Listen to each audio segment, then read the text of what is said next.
Muy bien, saludamos a nuestros oyentes, aquellos que nos ven a través de YouTube también. Estamos con profetas menores. Hemos abordado el martes anterior Abdías.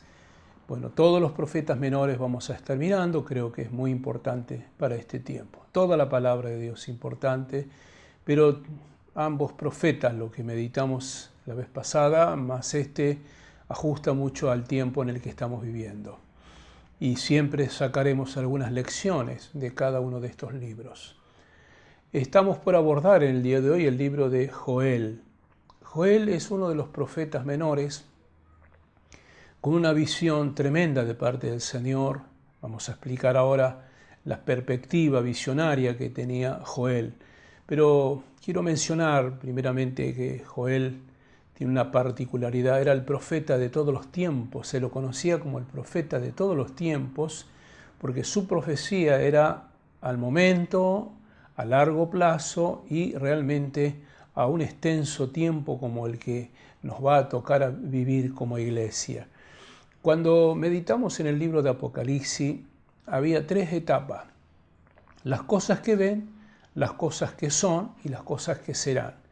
En el caso del profeta Joel es exactamente lo mismo. Él ve una situación, hay una invasión de langostas, hay un desastre ecológico, él lo está viendo. Pero él a corto plazo tiene una visión, las cosas que serán, ¿no? En otras palabras, está viendo el profeta que va a venir algo muy fuerte sobre la sociedad. Y obviamente esto fue algo muy lindo para nosotros. Capítulo número 2 dice: después de esto derramaré mi Espíritu Santo sobre toda carne. Es una palabra que la toma el apóstol Pedro cuando el día del Pentecostés, la iglesia, aquellos 120 reunidos en el aposento alto, reciben el bautismo en el Espíritu Santo y la señal de hablar en lenguas. Y dice Pedro, porque la gente decía: están borrachos, están llenos de mosto. Y Pedro dice: no, esta es la palabra profética de Joel cuando dijo: después de esto derramaré de mi Espíritu Santo. Entonces, ahí nos encontramos con las cosas que son. Ahora, Joel tiene una particularidad porque él va a profetizar el día de la decisión. Y el día de la decisión, bíblicamente, es la batalla de Armagedón en el libro de Apocalipsis, capítulo número 19. Por eso se le llama el profeta de todos los tiempos.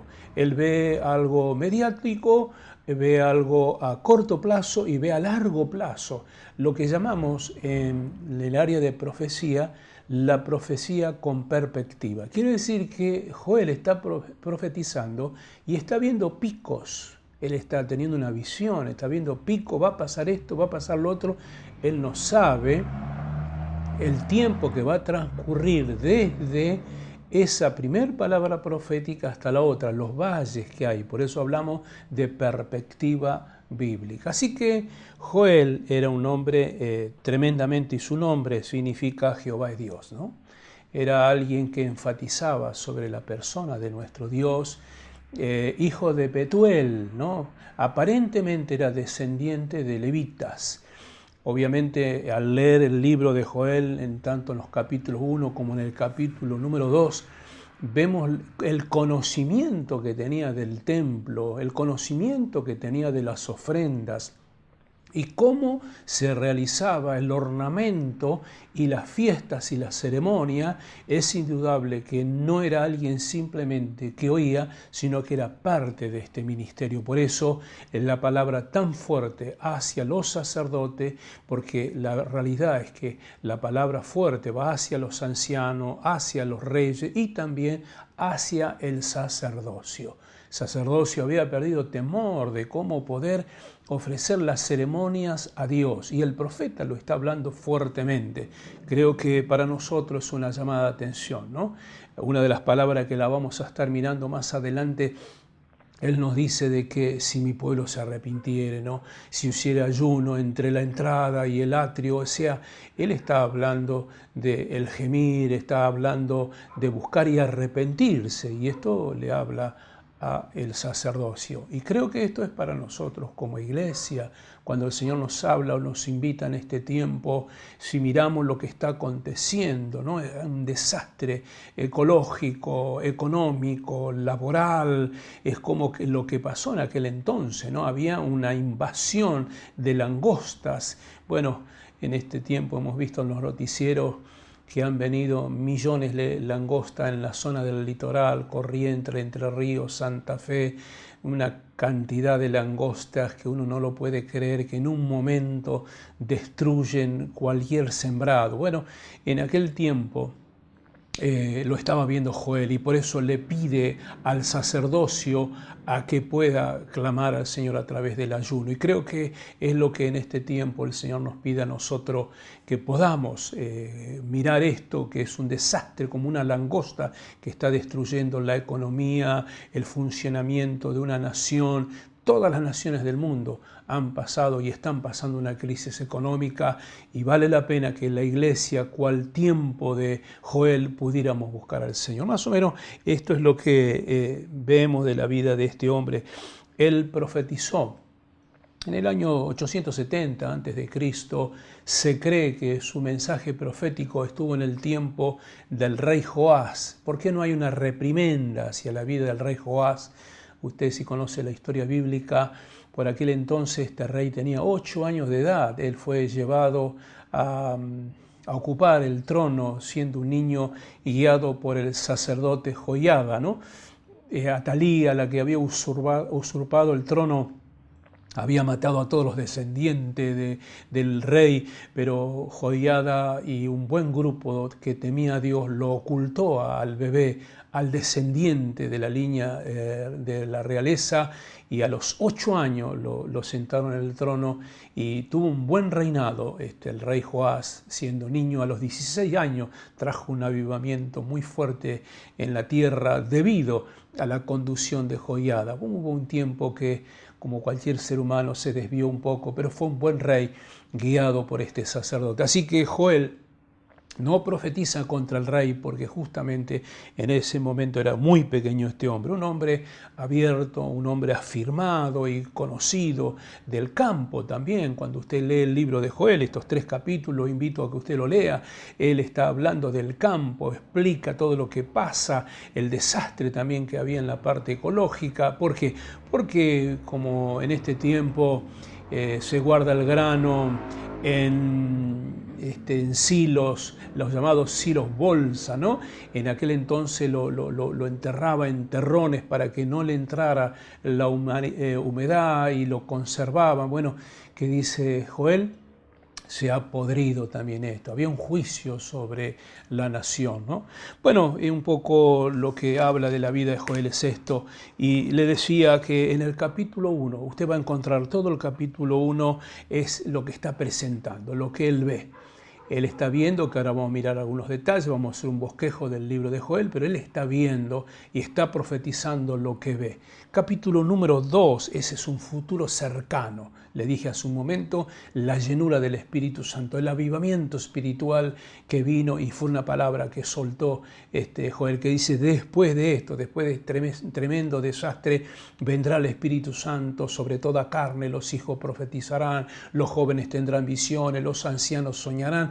Una palabra preciosa que suelta Joel, que condice con este tiempo. Podemos decir también, después de esta pandemia, después de este desastre, el Espíritu Santo hará cosas maravillosas en la iglesia. Y el futuro lejano, él está viendo la batalla de Armagedón, él está viendo cómo las tinieblas avanzan sobre la tierra. Lo que Juan el apóstol está viendo en visión, ya lo vio en el 870 a.C. el profeta Joel. Habla mucho de la langosta, ¿no? El proceso de la langosta, habla del saltón, habla de la oruga, y la verdad que es el mismo bichito, es la langosta, nada más que habla desde la larva hasta que camina, hasta que se convierte en este insecto que trae tantos desastres, ese proceso. ¿Qué dice el Señor? Lo que dejó la oruga lo va a comer el saltón, y lo que comió el saltón la langosta. En realidad está diciendo, todo el proceso de la langosta traerá desastre ecológico. Era como que una sentencia muy fuerte. ¿Por qué? Entonces vamos a mirar un poco el bosquejo del capítulo número 1. Es decir, lo primero que hace es la presentación del mensaje. Joel se presenta como alguien al cual Dios le habló. Otra vez, Jehová es Dios, Jehová es mi Dios. Y él reclama esta palabra, Jehová es Dios, Jehová es mi Dios. Esto es lo que está hablando el profeta. ¿A quiénes va el mensaje? Capítulo número 1, desde el pasaje 5 al 7, dice a los bebedores. Parece que los muchachos habían tomado de más, ¿no? A los borrachos, dice el texto bíblico, despertad borracho, llorad y gemid todos los que bebéis vino a causa del mosto. Mire qué tremendo, ¿no? Era un desastre que había en cuanto a la parte moral. El sacerdocio y toda la sociedad disfrutaban del vino, pero a tal punto que vivían borrachos, ¿no? Entonces, ¿qué le dice el Señor? La oruga, el saltón va a consumir sus vides y lloren porque no va a haber más que beber, ¿no? Qué triste, ¿no? También a partir del pasaje 8 al 10, a los que traen ofrenda, por eso él tenía conocimiento, dice, no habrá ofrenda ni libación, ¿no? Porque usted sabe que muchas de las ofrendas que se traían eran producto de la tierra, agricultura. Bueno, ¿qué va a pasar aquí? En este momento el profeta está diciendo, ni siquiera va a haber la ofrenda para Dios. Y la verdad que uno piensa en el desastre moral y también en el área espiritual. Parece que la sentencia golpea a todos. Esto es lo que está diciendo a los labradores, capítulo 1, pasaje 11 al 12. También la palabra va dirigida hacia los labradores. En el pasaje número 11, mire que es tremendo cuando le habla a estos que vivían de la tierra, ¿no? Dice, confundíos labradores, gemid viñeros, porque el trigo y la cebada se perdió la mies del campo. Esto es algo que debería nuestra nación argentina considerar. Dios bendice la tierra argentina. Somos una nación ganadera, agrícola. Que piense en esto, mi estimado, que pueda orar al Señor, porque usted sabe que el producto de la tierra está procesado y es el alimento para la sociedad. Bueno, hablábamos de los labradores y para ir cerrando esta primer parte, porque tengo dividido el libro de Joel en 3 etapas, en un bosquejo. La primera parte hay 4 situaciones muy importantes de contrición, donde el Señor habla a través del profeta el día de Jehová, el día del destructor. Entonces está hablándole al bebedor de vino, está hablándole a aquellos que traen la ofrenda, que se va a terminar esa ofrenda, está hablándole a los labradores y también le habla a los sacerdotes. 4 aspectos importantes en esta primera etapa donde el profeta le está llamando la atención. Bien, esto va desde el capítulo 1, pasaje número 15 al 20, la necesidad de clamar a Dios. Primeramente se presentó el problema a los bebedores, a los sacerdotes, a todo lo que estaba haciendo mal el pueblo, aún los labradores, y ahora la necesidad de clamar a Dios. Esto va desde el pasaje 15 al pasaje número 20.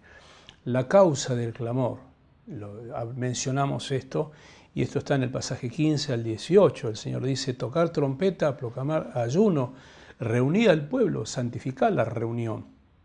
Había una crisis en el pueblo también, debía el pueblo hacerse cargo de aquellas cosas que no estaban haciendo bien. Entonces había una necesidad de clamar, de santificar la reunión, de preocuparse de que las asambleas fueran correctamente delante de Dios.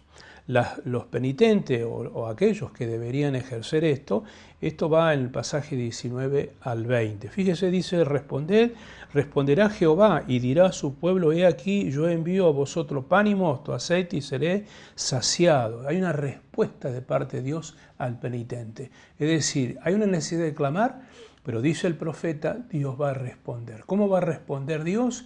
Con aquello que se tocó, el pan, las viñas, el mosto, como menciona aquí el profeta Joel. Por el otro lado, la otra parte que quiero mencionar, esto va entramos ya en el capítulo 2, del pasaje 1 al 11. El día inminente de Jehová. Jehová tiene un día.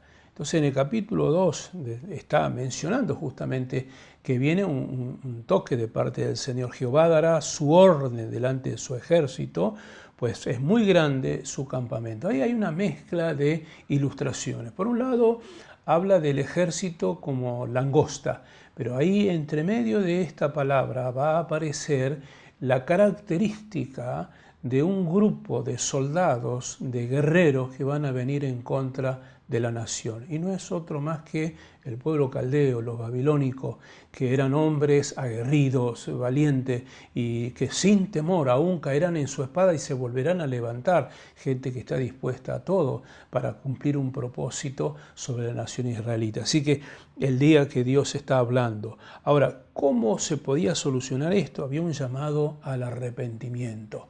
Capítulo 2, pasaje número 12 al 17, allí el Señor le dice, convertíos a mí de todo vuestro corazón. Y aún más el Señor habla, dice que pudieran rasgar no sus vestidos, sino su corazón, un arrepentimiento genuino. La Biblia es clara, ¿no? Cuando el pueblo se humilla, Dios responde. Y creo que después lo vamos a ver cuando hablemos del profeta menor Jonás, una nación como Asiria, pagana, idólatra, sanguinaria, como se la describe, entraron en oración y ayuno, desde el rey hasta los animales, y Dios perdonó la tierra. Y aquí al pueblo le está diciendo el Señor, si se arrepienten de corazón, si rasga su corazón, va a haber bendición. Entonces, mediante una conversión de corazón, mediante la conversión masiva, todo el pueblo, y creo que también en este tiempo deberemos motivar a todo el pueblo, no es un problema de una persona solamente. El otro día hablando con mi esposa le decía, pensar que cuando apareció la pandemia del COVID-19 decimos estos chinos, porque salió allá en China y hoy lo tenemos nosotros. Cuidado cuando miramos para allá y pensamos que nunca nos va a pasar y nos pasó. Y por ahí a veces las familias se sienten un poco autosuperadas, se sienten que estoy bien en esto, ante la altivez, la caída de espíritu, dice el Señor. Y lo mejor es humillaos, dice, bajo la mano poderosa de vuestro Dios. Lo que le está diciendo Dios, ¿cómo lo va a tener que hacer? Mediante el clamor. Pasaje 17 dice, entre la entrada y el altar lloren sacerdotes. Y miren lo que dice, ministros de Jehová. Esto es para nosotros los pastores, el entrar a la casa del Señor y humillarnos, el poder entrar al templo cada día a pedir la misericordia del Señor. Esto es nuestro deber, estimado pastor, obrero, no sea indiferente. No agarre su auto solamente para el trabajo, dése una pasada por la iglesia y venga a clamar como ministro, los pastores que me están escuchando de distintas congregaciones, nuestro deber buscar al Señor. No crea que no le va a pasar. Hace poco partió con el Señor un ministro conocido, un amigo, me golpeó fuerte, un hombre a quien aprecié muchísimo, fue afectado por el COVID-19 y partió con el Señor. Porque a veces como que a mí no me va a pasar, y pasó, lamentablemente, ¿no? Así que el pasaje 18 al 20 del capítulo 2 va a hablar de la bendición consecuente, porque Dios es bueno y Dios misericordioso. Responderá Jehová y dirá a su pueblo, he aquí, yo os envío. Otra vez, la respuesta inmediata del Señor. El ánimo divino, pasaje 21 al 23, tierra no temas. Hasta hay una alabanza, creo que hay un coro. Tierra no temas, alégrate, gózate. Bueno, estoy hablando de coros viejos, ¿no? Pero la realidad es esa, que había un coro que motivaba, un poco movidito creo que era el coro, lindo. El ánimo de Dios, la restauración divina, pasaje 24 al 25, las ceras serán llenas de trigo, los lagares rebosarán de vino y de aceite, y restituiré, dice, los años que comió la oruga, el saltón, el revoltón y la langosta, mi gran ejército que envié contra vosotros. Es decir, hay una restauración divina de parte del Señor, lo está declarando el profeta. Lo cuarto que quiero decirte, ya entrando prácticamente en un lugar de promesa, la promesa de bendición sobre su pueblo. Capítulo número 2, pasaje 28 al capítulo 3, avanza esta promesa de parte del Señor hacia el pueblo. Ahí está, después de esto derramaré mi Espíritu Santo sobre vosotros. Esto es lo que leemos en Hechos de los Apóstoles, capítulo número 2. Ahí se habla de esta promesa tremenda, ¿no? Así que hay una recompensa, una restauración de parte del Señor. Y bueno, esto es lo que decimos, Dios bendice, la promesa de bendición para su pueblo, la promesa de la venganza enseñanza a favor de su pueblo. Esto está en el capítulo 3, porque el pueblo es hostigado, el pueblo es maltratado. Israel sufre, pero Dios dice que Dios va a restaurar. Ahora, ¿dónde aparece? Ahí es donde aparece, cuando le dije al comienzo de nuestra enseñanza, la palabra profética a largo plazo.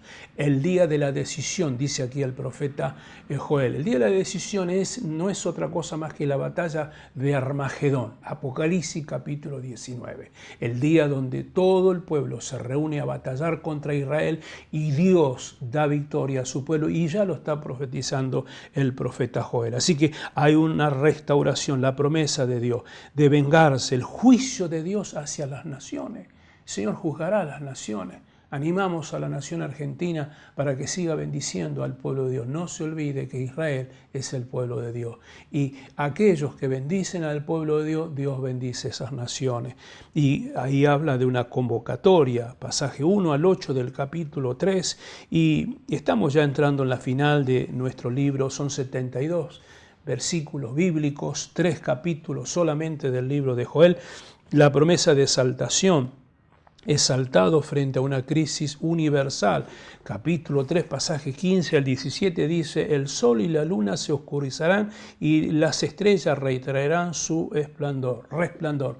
Aquel que estudió conmigo Apocalipsis, esto es lo que habla cuando caen las copas, cuando vienen los sellos, se cumple la palabra, y Joel ya lo estaba profetizando. Jehová rugirá desde Sión, esto es Israel, y dará su voz en Jerusalén, y temblarán los cielos y la tierra, pero Jehová será esperanza para su pueblo. Así que hay una esperanza para el pueblo del Señor, para aquellos que esperan en el Señor.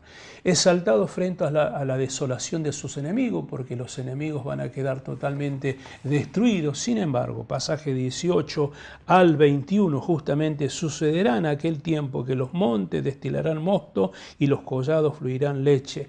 No es otra cosa más que el tiempo del milenio, mi estimado estudiante, amado hermano que usted está escuchando en este día. Esta palabra profética es al fin de los tiempos. Así que Jerusalén será el centro de adoración. Estamos finalizando la idea. Decimos entonces, el libro de Joel, Jehová es Dios, el profeta de todos los tiempos.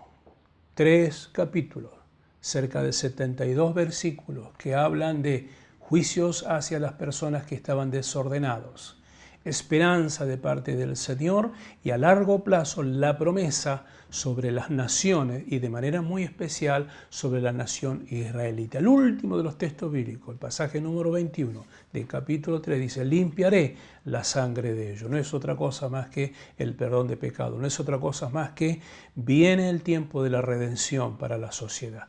Estimado, lo dejamos entonces con el libro de Joel.